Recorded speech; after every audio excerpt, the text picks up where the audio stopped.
తాకట్లో ఉన్న మీ బంగారాన్ని విడిపించి ఆ రోజు ఆన్లైన్ రేటుకి కొంటాం. Sharma gold company. Welcome to Suman TV. భారతదేశానికి ద్రోహం చేసే వాళ్ళలో భారతీయులు ఎక్కువ మంది ఉంటారా? ఒక్కొక్కసారి అనిపిస్తుంటుంది. ఎందుకంటే నా వెనకాల ఉన్న ఫోటోలో చూడండి, ఈమె పేరు జ్యోతి మల్హోత్రా, హర్యానాలో ఉంటుంది. మొన్న జరిగిన ఆపరేషన్ సింధూర్లో అమ్మగారి పాత్ర చాలా పెద్దది.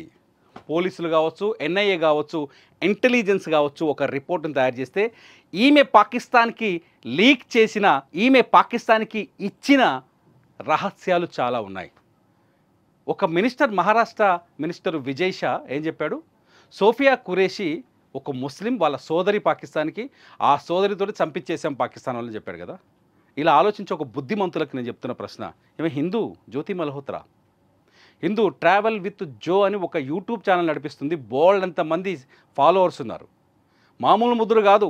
హర్యానా, పంజాబ్, కాశ్మీర్, రాజస్థాన్ సరిహద్దు ప్రాంతాల్లో ఒక నెట్వర్క్ని క్రియేట్ చేసి ఆ నెట్వర్క్ ద్వారా మన భారత సైన్యానికి సంబంధించిన రహస్యాలను సేకరించి వాళ్ళ స్థావరాల గురించి వీడియోలు తీసి పాకిస్తాన్కి సంబంధించిన ఇంటెలిజెన్స్కి పంపించిన మహాగణురాలు.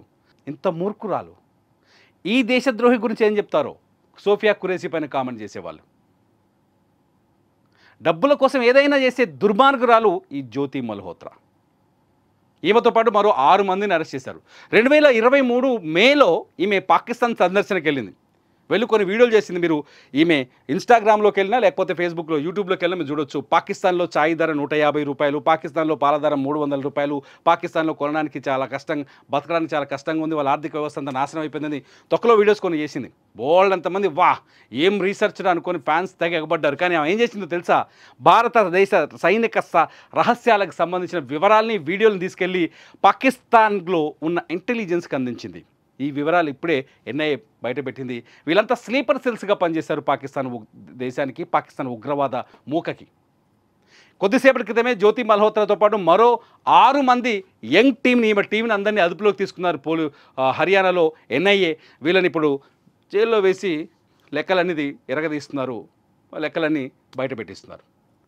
సో సోఫియా ఖురేషీ లాంటి ఒక దేశభక్తురాలిపైన కామెంట్ చేసేటప్పుడు దేశద్రోహులు మనలో ఎంతమంది ఉన్నారో ఒకసారి ఆలోచించుకోవాల్సిన అవసరం ఉంది. ఈమె 2023లో పాకిస్తాన్కి వెళ్ళేటప్పుడు ఢిల్లీలో ఉన్న పాకిస్తాన్ హై కమిషన్లో ఒక వ్యక్తి, ఆయన పేరు ఏంటంటే ఈషాన్ అర్ రహీమ్, ఆయన పేరు డానిష్, ఉరఫ్ డానిష్ అంటారు. ఆయనతో కొంత పరిచయం ఏర్పాటు చేసుకుంది. వాడు ఏదో డబ్బులు ఆశ పెట్టాడు, లేకపోతే నీకు ఆమె పాకిస్తాన్ వెళ్ళొచ్చిన తర్వాత ఆయనతో ఫ్రెండ్షిప్ కంటిన్యూ చేసింది. మామూలు ఫ్రెండ్షిప్ కాదు, దోహా కూడా వెళ్ళిందంట. వివిధ దేశాల్లో ఉన్న టూరిస్ట్ స్పాట్స్లో కూడా వెళ్ళొచ్చిందంటే ఇంకా ఆమె ఇన్స్టాగ్రామ్ వీడియో చూస్తే మీకు అర్థమైపోద్ది. సో ఆ స్నేహాన్ని డబ్బు కింద మార్చుకునే ప్రయత్నంలో ఈ దేశానికి ద్రోహం చేసింది.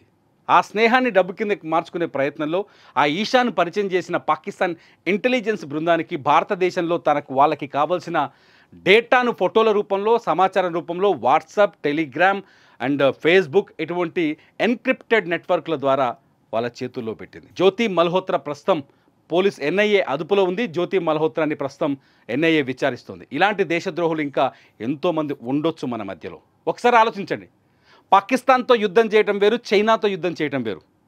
చైనాతో యుద్ధం చేస్తే నేరుగా ఉంటుంది పోరాటం, పాకిస్తాన్తో యుద్ధం చేస్తే ఇటువంటి ద్రోహులతో చేయాల్సి వస్తుంది పోరాటం. ఎందుకంటే పాకిస్తాన్ భారతదేశం నిండా స్లీపర్ సెల్స్ని, నెట్వర్క్ని ఏర్పాటు చేసుకుంది. డబ్బుకి దాసోహం అయ్యే వాళ్ళందరినీ వలలో వేసుకొని తమ దగ్గర నిధిగా ఉంచుకుంది పాకిస్తాన్. ఈ స్లీపర్ సెల్స్, ఈ దేశద్రోహులతోనే ఎక్కువ ప్రమాదం జరిగే అవకాశం ఉంది. మీరేమంటారు? నా అభిప్రాయంతో మీరు ఏకీభవిస్తున్నారా లేకపోతే వ్యతిరేకిస్తున్నారా? నిర్భయంగా మీ అభిప్రాయాన్ని కామెంట్ రూపంలో తెలియజేయండి. మీ కామెంట్స్ బాగుంటే నేరుగా నేను మరో వీడియో చేస్తాను. చూస్తూనే ఉండండి సుమన్ టీవీ.